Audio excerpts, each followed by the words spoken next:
Al-Iman TV, sarana penyubur keimanan. Assalamualaikum warahmatullahi wabarakatuh. Innal hamdalillah nahmaduhu wa nasta'inuhu wa nastaghfiruh wa na'udzu billahi min shururi anfusina wa sayyiati a'malina. May yahdihillahu fala mudhillalah wa may yudlil fala hadiyalah. Asyhadu an la ilaha illallah wahdahu la syarikalah wa asyhadu anna Muhammadan abduhu wa rasuluh. Allahumma salli wa sallim wa barik ala nabiyyina Muhammad wa ala alihi wa ashabihi ajma'in wa man ihtada bihadihi ila yaumiddin. Amma ba'd. Saudara-saudara seiman yang berbahagia, semoga Allah Subhanahu wa Ta'ala senantiasa merahmati dan memberkahi kita semuanya. Alhamdulillah, kita bersyukur kepada Allah Subhanahu wa Ta'ala atas nikmat Islam, nikmat iman, serta nikmat waktu luang dan nikmat taufik, sehingga kita bisa menjalankan berbagai aktivitas, khususnya ketaatan dan peribadatan kepada Rabb kita, Rabbul Alamin Azza wa Jalla. Dan juga kita bersyukur kepada Allah Subhanahu wa Ta'ala dapat dipertemukan lagi live ya, langsung setelah libur panjang Ramadan dan Idul Fitri. Semoga Allah Ta'ala menambahkan kita nikmat-nikmatnya, menambahkan kita semangat untuk menuntut ilmu, semangat dalam ketaatan dan menjauhi larangan-larangan dan kemaksiatan. Dan di momen kesempatan yang baik ini, meskipun agak terlambat, kami ucapkan taqabbalallahu minna wa minkum shalihal a'mal, kullu amin wa antum bi khairin. Semoga Allah menerima dari kita semuanya amal-amal soleh, dan semoga Allah SWT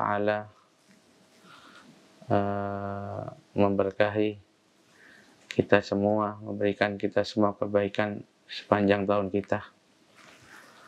Baik, alhamdulillah, insyaallah kita akan mulai kembali melanjutkan kajian kitab Ad-Da' wad Dawa karya Al-Imam Ibnu Qayyim al-Jauziyah rahimahullahu ta'ala. Pembahasan berikutnya adalah tentang salah satu bahaya maksiat, dan juga tentang beberapa penjelasan terkait dengan permusuhan syaitan yang tidak ada henti-hentinya kepada manusia, kepada kita. dan perintah bagi kita untuk menjadikan syaitan itu musuh. Sebagaimana memang syaitan itu musuh, maka kewajiban kita adalah menjadikan mereka musuh bagi kita, bukan teman. Baik.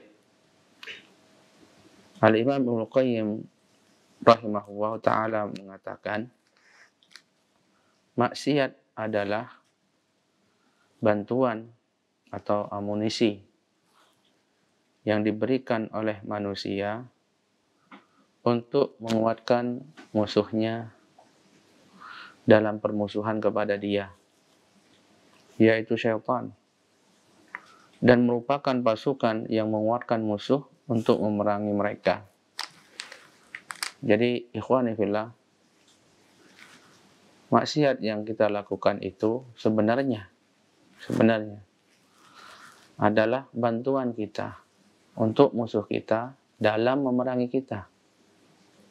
Jadi, maksiat itulah amunisi, satu kekuatan, senjata, atau pasukan yang justru kita berikan kepada musuh kita untuk menyerang kita. Itu adalah pisau atau pedang yang kita berikan kepada musuh kita untuk menghujam kita. Ini hakikat daripada maksiat. Jadi setiap kita bermaksiat itu pada hakikatnya kita telah menyakiti diri kita sendiri. Kita memperkuat syaitan, musuh kita, untuk memerangi kita. Yang demikian itu ditetapkan Allah Subhanahu wa ta'ala untuk menguji manusia dengan musuh yang tidak pernah meninggalkannya, walaupun hanya sekejap mata, serta menjadi teman yang tetap terjaga dan tidak pernah lalai, yaitu inilah syaitan. Di sini Ibnu Qayyim mensifati syaitan sebagaimana Allah mensifatinya, bahwa syaitan ini adalah ujian yang diberikan oleh Allah kepada manusia. Allah jadikan syaitan menjadi musuh manusia yang abadi. Kemudian dijelaskan oleh Ibnu Qayyim bagaimana sifat syaitan. Syaitan ini adalah musuh yang tidak ada henti-hentinya, tidak pernah berhenti, tidak pernah lalai, tidak pernah lelah, tidak pernah ngantuk untuk memberikan kemudorotan kepada manusia. Jadi barang siapa yang lengah, maka dia akan diserang, dia akan diberi bahaya oleh musuhnya tersebut. Beliau mengatakan lagi, musuh dan bala tentaranya tersebut bisa melihat manusia dari suatu tempat yang tidak bisa dilihat oleh mereka. Musuh tadi melawannya dalam segala kondisi.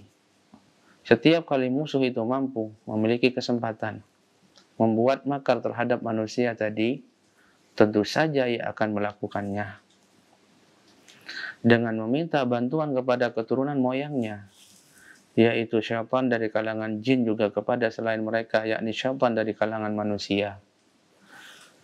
Kemudian musuh pun menyusun strategi, mempersiapkan semua jebakan dan menebar mata-mata. Jadi luar biasa permusuhan syaitan kepada manusia ini. Ini dan luar biasa juga bentuk, yaitu keinginannya, luar biasa besarnya keinginan syaitan untuk menyelewengkan dan membuat anak cucu Adam ini tersesat sejauh-jauhnya. Jadi syaitan ini memang benar-benar tidak akan melewatkan suatu kesempatan sekecil apapun itu, melainkan mereka akan menyerang dari segala arah, semampu mereka. Peluang sekecil apapun akan mereka gunakan untuk menyerang manusia, untuk membuat mereka menyimpang dari jalan yang benar, untuk mencondongkan mereka dalam rangka usaha menjadikan manusia kawan mereka dalam kesesatan di dunia dan kawan mereka kelak di dalam kubangan api neraka. Wal'iyadzubillah. Lalu Ibnu Qayyim mengatakan, musuh itu berkata kepada para pembantunya, kepada para menterinya dan juga bala tentaranya, binasakanlah musuh kalian sekaligus musuh moyang kalian, maksudnya manusia. Jangan sampai kalian gagal dalam hal ini, sehingga dia mendapatkan jatahnya surga, sementara kalian di neraka. Dia mendapatkan rahmat, sedangkan kalian mendapatkan laknat. Kalian tahu apa yang telah menimpa kita berupa kehinaan, laknat, dan dijauhkan dari rahmat Allah adalah karena mereka. Oleh sebab itu, berusahalah dengan sungguh-sungguh untuk menjadikan orang-orang tersebut bersama-sama kita dalam bencana ini. Sesungguhnya kita tidak akan bisa tinggal bersama dengan orang-orang soleh dari kalangan mereka yang nanti mereka akan menempati surga. Dan lihat, ini hakikat yang memotivasi syaitan, para syaitan, terus memusuhi manusia dengan permusuhan yang besar. Ya, mereka tidak pernah ridha. Ya, siapapun dari kita, siapapun dari manusia itu mendapatkan rahmat Allah. Mereka tidak pernah rela. Ya, di antara kita ini berada di surga, sementara mereka dimasukkan di neraka, sementara mereka mendapatkan laknat. Jadi itu motivasi mereka. Jadi tidak salah kemudian mereka memiliki permusuhan yang sangat besar terhadap manusia. Lalu Ibnu Qayyim mengatakan, Allah telah memberitahukan kepada kita segala tindak tanduk musuh itu syaitan, sekaligus memerintahkan kita untuk bersiap-siap menghadapinya. Nah, meskipun demikian, jamaah sekalian, saudara-saudara rahimani wa rahimakumullah, meskipun demikian permusuhannya, dan meskipun musuh-musuh ini melihat kita, sedangkan kita tidak melihatnya, tapi Allah Subhanahu wa Ta'ala telah menjelaskannya, menjelaskan tindak tanduknya, dan juga telah menjelaskan seperti apa permusuhannya, dan menjelaskan bagaimana cara menghadapinya. Makanya Allah di sini Ibnu Qayyim mengatakan, ketika Allah Subhanahu wa Ta'ala mengetahui bahwa Adam dan keturunannya mendapatkan musibah akibat musuh ini, yaitu musuh telah menguasai mereka, maka Allah membantu mereka dengan pasukan dan tentara untuk menghadapi musuh tersebut.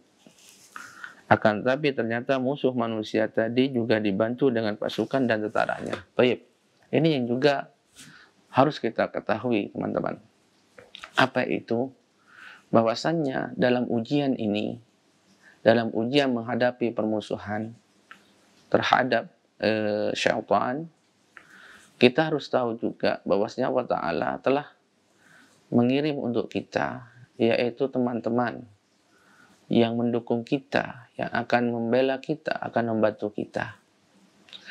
Ya, yang mana teman-teman ini harus kita dukung juga, kita harus kuatkan juga, bukan malah melemahkannya. Sebagaimana juga syaitan yang menjadi musuh kita juga ada pendukungnya, juga ada kawan-kawannya. Nah, di sini kita juga harus mengetahui bahwasanya permusuhan kita bukan cuma dengan syaitan, tapi dengan pendukung-pendukung syaitan ini, dengan yang menemaninya. Seperti itu. Jadi kadang-kadang kita itu keliru, ya kan?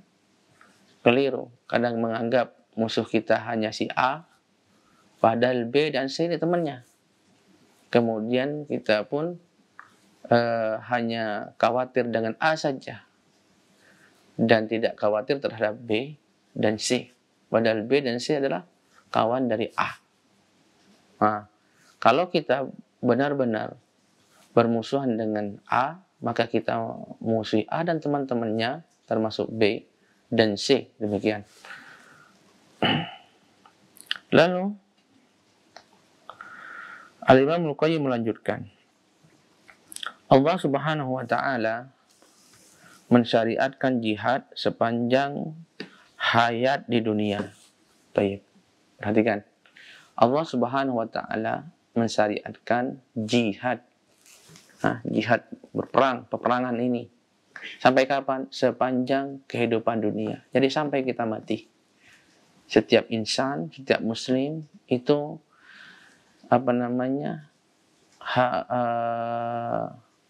mendapatkan beban untuk berjihad melawan musuh ini. Sampai kapan? Sampai mati, sampai ajal. Tidak pernah berhenti untuk melawannya. Karena musuh ini juga tidak ada hentinya untuk menyerang kita, untuk memberikan makar, mencari kesempatan, mencari peluang, selalu memperhatikan kondisi kita, tidak pernah lalai, tidak pernah tidur, memperhatikan kita, menunggu kesempatan untuk menyerang kita, dari mana dia bisa menyerangnya.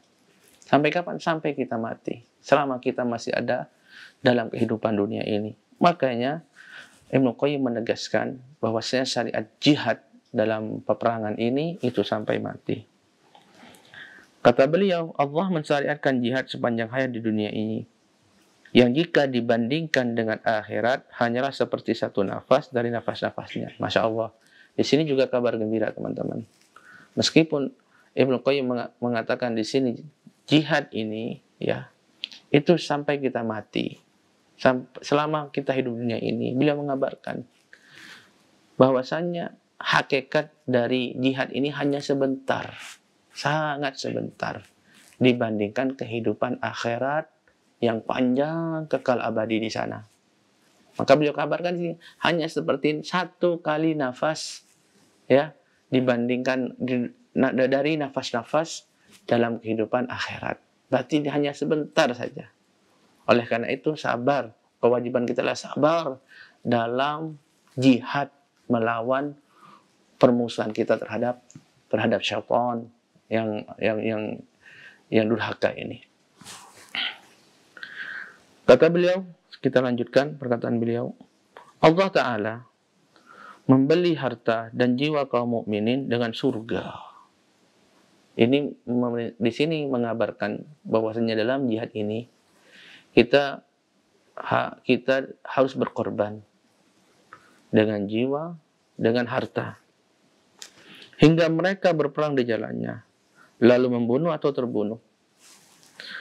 Lantas Allah mengabarkan bahwa itu adalah janji yang ditegaskan dalam kitab-kitabnya yang paling mulia, Taurat, Injil, dan Al-Quran. Sekaligus mengabarkan bahwa tidak ada yang lebih menepati janji daripada Dia. Selanjutnya Allah memerintahkan mereka agar bergembira dengan transaksi ini. Masya Allah. Dengan transaksi ini. Jadi kita diperintahkan oleh Allah SWT untuk menggapai surga dengan bersiap-siap untuk mengorbankan jiwa dan harta kita dalam medan jihad ini. Nah, dalam medan jihad ini. Dan Allah mengabarkan bahwasanya transaksi ini adalah sebaik-baik transaksi. Kita harus bergembira dengan transaksi yang luar biasa ini. Karena hakikatnya jihad yang disyariatkan di dunia ini hanya sebentar. Sementara balasan surga yang akan diberikan oleh Allah Subhanahu wa taala adalah kenikmatan yang baik dan kekal abadi. Lalu beliau mengabarkan bahwasannya Allah Ta'ala merintahkan mereka agar bergembira dengan transaksi ini. Bagaimana tidak bergembira? Beliau katakan, barang siapa yang ingin mengetahui nilai jual beli atau nilai transaksi tadi, maka hendaklah dia melihat siapa pembelinya. Ya, siapa pembelinya, harga yang ditawarkan, dan orang yang melangsungkan proses transaksi. Kalau kita lihat dalam transaksi jihad ini, bahwasanya pembelinya itu adalah Allah Subhanahu wa taala. Sedangkan nilai transaksi tersebut besar apa? Surga yang kenikmatannya luar biasa dan kekal abadi. Dan sementara pembelinya, sementara orang yang melakukan proses itu dan orang-orang yang melakukan proses transaksi tersebut. Maka beliau mengatakan sini, adakah keberuntungan yang lebih besar daripada ini? Transaksi manakah yang lebih menguntungkan daripadanya? Allah pun menguatkan perkara ini bagi manusia melalui firman-Nya. Allah berfirman, Ya ayyuhalladzina amanu hal adullukum ala tijaratin tunjikum min adzabin alim. Hai orang-orang yang beriman, maukah kamu aku tunjukkan suatu perniagaan yang dapat menyelamatkan kamu dari azab yang pedih? Tu'minuna billahi wa rasulihi wa tujahiduna fi sabilillahi bi amwalikum wa anfusikum. Yaitu kamu beriman kepada Allah dan Rasul-Nya dan berjihad di jalan Allah dengan harta dan jiwamu. Dzalikum khairul lakum in kuntum ta'lamun. Itulah yang lebih baik bagimu jika kamu mengetahuinya. Yaghfir lakum dunubakum wa yudkhilkum jannatin tajri min tahtihal anhar wa masakin thayyibatan fi jannati 'adn. Dzalikal fawzul 'adzim. Niscaya Allah akan mengampuni dosa-dosamu dan memasukkanmu ke dalam surga yang mengalir di bawahnya sungai-sungai dan memasukkanmu ke tempat tinggal yang baik di surga Aden. Di surga Aden. Itulah keberuntungan yang besar. Wa ukhra tuhibbunaha nasrun minallahi wa fathun qarib. Dan ada lagi karunia lain yang kamu sukai, yaitu pertolongan dari Allah dan kemenangan yang dekat waktunya. Wabasyiril mu'minin, dan sampaikanlah berita gembira kepada orang-orang yang beriman. Nah, taib. Lalu Ibnu Qayyim mengatakan, tidaklah Allah Azza wa Jal menjadikan musuh berkuasa atas hambanya yang mukmin, salah satu makhluknya yang sangat dicintainya, melainkan dikarenakan jihad adalah perkara yang paling dicintainya. Subhanallah. Ini semua adalah kehendak Allah Subhanahu wa ta'ala. Musuh kita, syaitan, itu dapat menguasai kita sebagai orang yang beriman. Padahal Allah mencintai orang yang beriman. Itu tak lain adalah karena Allah sangat mencintai perbuatan jihad, ya, perbuatan jihad melawan musuh-musuh Allah Ta'ala tersebut. Kata beliau, pelaku jihad adalah makhluk yang paling tinggi derajatnya serta paling dekat kedudukannya di sisi Allah. Bahkan Allah Subhanahu wa Ta'ala mengikatkan bendera perang ini kepada intisari makhluknya, yaitu intisari yang ada pada makhluk tersebut, pada hamba tersebut. Apa? Yaitu hati. Yaitu hati. Jadi beliau ingin menjelaskan kepada kita bahwasanya peperangan kita, masing-masing kita terhadap musuh kita syaitan, ya, di mana syaitan itu dapat menguasai diri kita, itu tak lain karena Allah menginginkan kita jihad, memerangi mereka. Hal ini karena jihad ibadah yang mulia, dan orang-orang hamba-hamba Allah yang berjihad melawan musuh-musuh ini adalah orang-orang yang paling mulia di sisi Allah Subhanahu wa Ta'ala. Kemudian Allah menegaskan, sebagaimana dijelaskan Ibnu Qayyim, Allah meletakkan bendera perang, ya, bendera perang itu atau sebagai tanda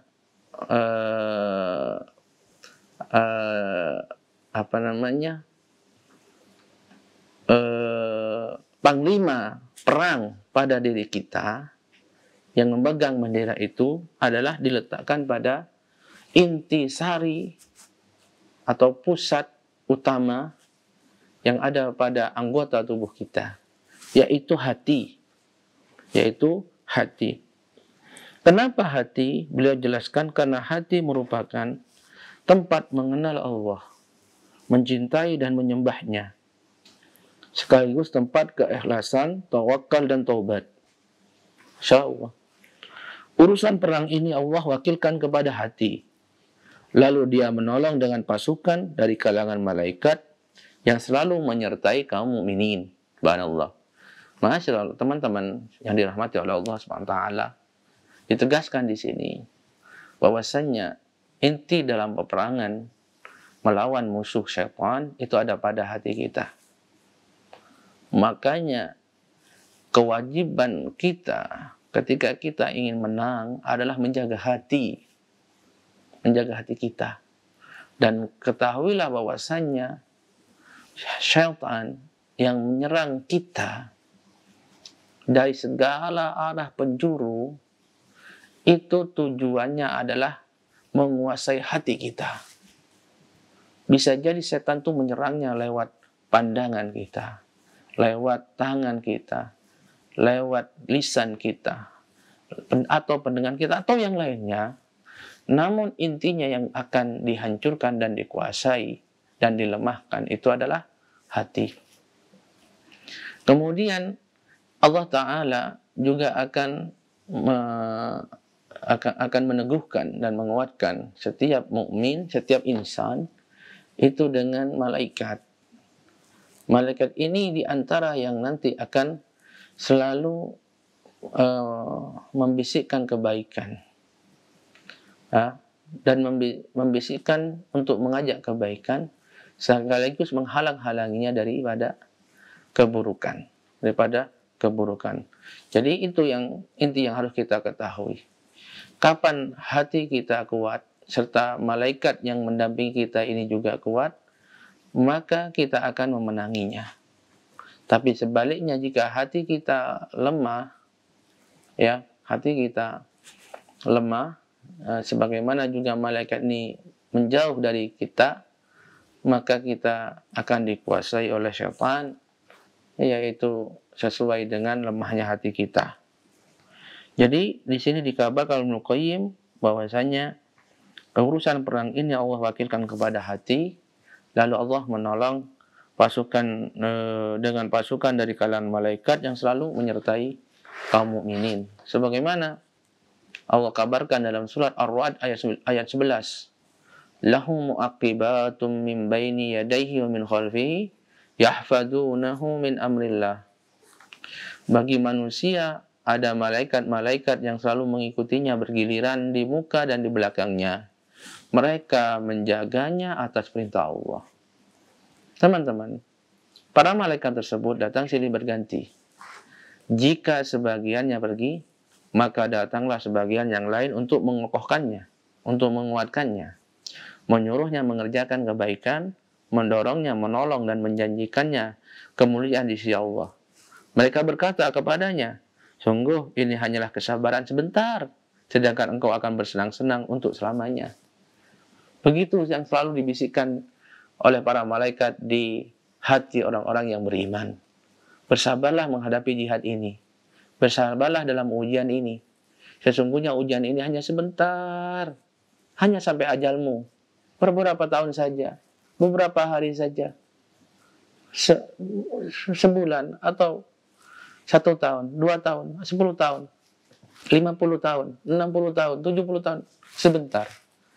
Untuk mendapatkan kesenangan yang luar biasa sepanjang hayatmu nanti kelak di surga. Itu yang selalu dibisikkan. Nah, seorang mukmin hendaknya seperti itu dalam kehidupan dunia ini. Dia tahu bahwasanya di dunia ini ada ujian, di atas segala ujian. Bahkan ini merupakan inti ujian dalam kehidupan dunia ini. Apa? Yaitu jihad melawan musuh utamanya, yaitu syaitan. Musuh yang tidak pernah lalai darinya, tidak pernah berhenti menyerangnya, selalu mencari celah, mencari kesempatan kapan dia bisa akan menyerang semampu dia. Tidak ada suatu perkara dia bisa memudaratkan dengannya manusia, maka akan dia mudaratkan. Tidak ada suatu jebakan, suatu muslihat melainkan mereka gunakan. Yang mereka bisa mereka gunakan untuk menyelewengkan manusia, orang-orang yang beriman. Maka orang yang beriman kepada Allah Ta'ala, beriman dengan hari akhir, adanya surga dan neraka, hendaknya dia ini mengetahui hal tersebut dan selalu mengatakan kepada dirinya, sabarlah, sabar, ini hanya sebentar.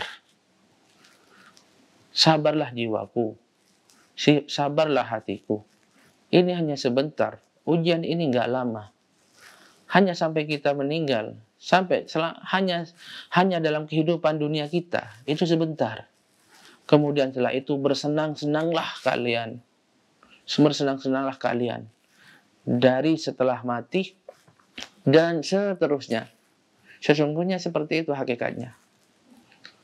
Seorang mukmin adalah ahlu jihad, ya, ahlu jihad dalam kehidupan dunia ini untuk mendapatkan kesenangan, mendapat kebahagiaan yang kekal abadi. Pemisahnya hanya kematian. Pemisahnya hanya kematian. Sebelum kematian adalah amal, adalah jihad. Setelah kematian adalah istirahat dan kesenangan yang tiada hentinya. Maka begitu juga para malaikat selalu membisikkan, ini adalah kesabaran yang hanya sebentar, sedangkan engkau akan bersenang-senang untuk selama-lamanya. Kemudian Allah Subhanahu wa Ta'ala menolong hati dengan pasukan yang lain. Apa itu? Nah, ini harus diketahui oleh kita. Kalau kita ingin menang, kita juga harus tahu apa saja yang dapat menguatkan kita, apa saja pasukan kita, apa saja amunisi dan senjata kita, apa saja tameng atau benteng yang dapat melindungi kita. Ini harus kita tahu. Kemudian kita lakukan, kita kerjakan, kita laksanakan. Di sini ayat Al-Qayyim mengabarkan Allah menolong hati. Nah, kita tahu tadi kita kabarkan hati adalah inti atau panglima atau raja, ya, atau raja yang pasukannya adalah seluruh tubuh kita untuk melawan musuh ini. Allah menolong hati dengan pasukan yang lain. Apa saja itu? Yaitu wahyu dan firman-Nya. Ya, wahyu dan firman-Nya. Al-Quran. Itu yang pertama, itu paling inti. Hingga Allah mengirimkan Rasul-Nya serta menurunkan kitabnya untuk manusia. Maka bertambahlah kekuatan di atas kekuatan, bantuan di atas bantuan, pertolongan di atas pertolongan, dan persiapan di atas persiapan. Masya Allah, itu yang pertama. Apa? Al-Quran. Kitab yang diturunkan, wahyu yang diturunkan Al-Quran. Dan juga hadis. Yang karena Allah Ta'ala telah mengutus Rasulnya kepada kita. Hadis-hadis Nabi. Nah, oleh karena itu, seorang mukmin wajib dia itu apa? Berpegang terhadap Al-Quran dan Sunnah. Mempelajari Al-Quran dan Sunnah, kemudian berpegang dengannya. Ini yang paling menguatkan. Kemudian beliau mengatakan, di samping itu, hati juga diperkuat dengan akal, yang bertindak sebagai pemimpin dan pengatur. Dengan pengetahuan sebagai penasehat dan penunjuk, dengan iman sebagai pengokoh. Lihat, beliau juga mengatakan berikutnya juga pengetahuan, ini termasuk penolong sebagai penasihat dan penunjuk. Juga dengan iman juga sebagai pengokoh dan penolong. Maka seorang mukmin hendaknya dalam jihadnya ini selalu memperhatikan bagaimana imannya agar selalu kuat. Bagaimana seorang mukmin itu juga menggunakan akalnya, karena akalnya ini nanti yang akan menasihat sebagai pemimpin, ya, sebagai penasehat akal ini. Kadang-kadang orang itu sudah tahu ini buruk, ya, tapi justru dikerjakan. Sudah tahu ini baik, tapi justru dia tinggalkannya. Kenapa? Karena dia tidak mengikuti akalnya. Dia punya akal, akalnya nggak dipakai. Akalnya nggak dipakai. Sudah tahu ini merusak, justru dipakai.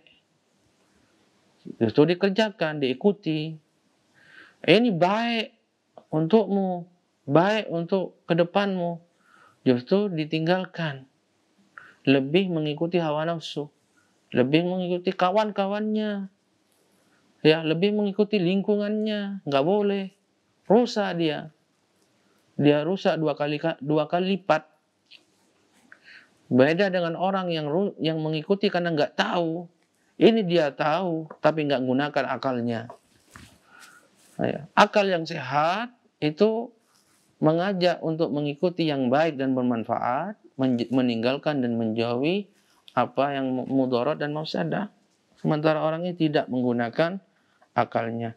Beliau katakan, di antara yang menjadi penolong, membantu bagi hati dalam peperangan ini juga akal, pengetahuan, ya, iman, juga dengan keyakinan.